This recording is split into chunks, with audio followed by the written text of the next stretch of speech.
Sir, India stack जैसे कि हम डायरेक्ट बेनिफिशियरी हैं इसके। यूपीआई, ई केवाईसी, आधार। क्या आपको लगा था जब इसका कंसेप्शन हुआ था कि it play out in the manner that it did? आज मैं 30 सेकंड में 10 करोड़ किसानों के खाते में सीधे पैसे भेज सकता हूं। मैं आज देश के 13 करोड़ गैस सिलेंडर के उपभोक्ताओं को सब्सिडी के पैसे एक क्लिक से 30 सेकंड में भेज सकता हूं। क्यों? जनधन अकाउंट किसी को लगे कब होता, लेकिन देश के करोड़ों रुपये जो लीकेज होता था, जो भ्रष्टाचार होता था, वो गया और टेक्नोलॉजी का एक उपयोग हुआ।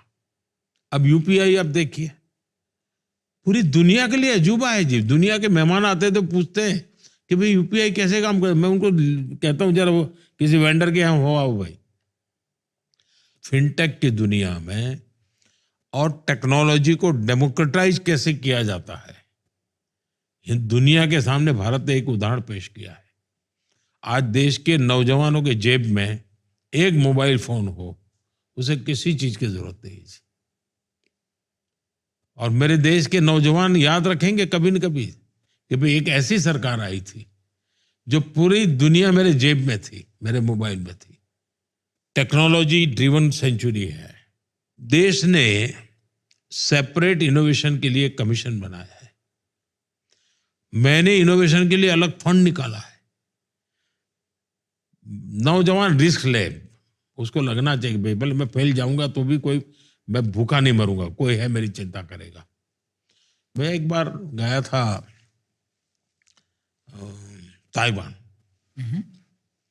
तो मेरा मेरा स्वभाव एक स्टूडेंट का है। मेरे भीतर कोई चीज एक है क्वालिटी, तो मैं कह सकता हूँ विद्यार्थी मेरे अंदर जिंदा है। तो मैं वहाँ सब नेताओं से मिला मैं वहाँ, और मैं इतना प्रसन्न था कि जितने भी इनके लीडर थे, अगर ट्रांसपोर्ट का मिनिस्टर था तो उसने दुनिया की बेस्ट यूनिवर्सिटी में ट्रांसपोर्ट में पीएचडी किया हुआ था। यानी जिस विषय का वो मिनिस्टर था, उस विषय का वो टॉप मोस्ट यूनिवर्सिटी का वो पीएचडी किया हुआ व्यक्ति था। ये चीज मेरे मन को बड़ा प्रभाव कर गया।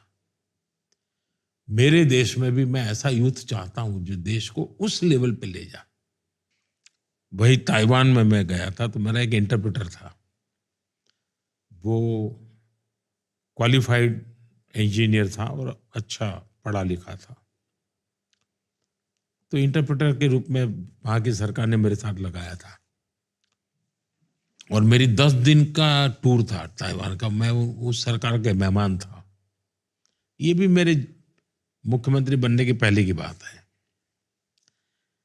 तो आखिर के दिनों में उसने मुझे पूछा कि साहब मैं एक बात पूछना चाहता हूँ, अगर आप बुरा ना माने तो। नहीं, मैंने कहा भैया अपने इतने दिनों से साथ रह रहे, बुरा क्या माने, आप पूछिए ना। नहीं बोले आपको बुरा लग जाएगा। नहीं, वो टालता रहा। मैंने कहा ऐसा मत करो भाई, तुम्हारे मन में कुछ है, तुम पूछो। तो उसने मुझे पूछा कि साहब क्या अभी भी हिंदुस्तान में काला जादू चलता है? अभी भी हिंदुस्तान में सांप सपेरे होते हैं? अभी भी उस बेचारे के मन में हिंदुस्तान की ये छवि थी। इतने दिन में उसके साथ रहा, मैं टेक्नोलॉजी की चर्चा करता था, फिर भी उसके मन में ये था। मैंने उसको मजाक में लिया। मैंने कहा देखिए भाई, अब तो हमारे पूर्वज तो सांप वाप के साथ खेल खेलते थे, हम लोग नहीं खेल पाते, हम अब माउस के साथ खेलते हैं। और मैंने कहा मेरे देश का हर बच्चा माउस खेलता है। मैंने कहा मेरे देश की ताकत उस माउस में है। वो सांप सपेरे वाला हिंदुस्तान अलग था। एक चीज है जो सभी लोग मानते हैं कि इंडिया का जो परसेप्शन है, ये एंटरप्रेन्योरशिप में भी कॉमन है, कि मार्केटिंग एक कंपनी बनाने का बहुत बड़ा हिस्सा होती है। आपने इंडिया का परसेप्शन आउटसाइड ऑफ इंडिया बहुत बदला है। क्या आप इसके बारे में कुछ टिप्स दे सकते हैं जो एक एंटरप्रेन्योर सीख सके? पहली बात यह है कि ये क्लेम करना कि मैंने बदला है, वो सही नहीं है। मेरा मत यह रहा कि दुनिया में जो भी व्यक्ति जाता है वो सरकार जिसको भेजती है वो राजदूत है, ये जाते हैं वो राष्ट्रदूत है। अगर हम इनको ऑन बोर्ड लेंगे तो हमारी ताकत अनेक गुना बढ़ जाएगी। तो आपने देखा होगा हमने जो नीति आयोग बना है उसके जो शुरुआती जो हमारे ऑब्जेक्टिव्स है उसमें एक ऑब्जेक्टिव ये है कि विश्व भर में फैले हुए भारतीय समुदाय की सामर्थ्य को जोड़ना, लिखित है। तो मैं सुविचारित मेरा मत है कि विश्व में जो ये सामर्थ्य है उन सबको जोड़ना चाहिए। दूसरा, मैं मुख्यमंत्री बना उसके पहले भी मेरा विदेशों में जाना बहुत हुआ था, और तब तो मैं संगठन के लोगों के बीच में ही रहता था, उनके बीच में ही जाता था, तो मैं उनकी ताकत से परिचित था और मेरे कॉन्टैक्ट्स भी थे। कभी मुझे अटल जी के कहने पर एक काम के लिए भी मैं गया था, तो मैं काफी मुझे सफलता मिली थी उसमें। तो ये ताकत का उपयोग पहले होता नहीं था, मैंने उसका चैनलाइज करना शुरू किया, तो दुनिया के राजनेताओं को भी लगने लगा भी ये तो बहुत बड़ा फोर्स है, बड़ी बड़ी ताकत है।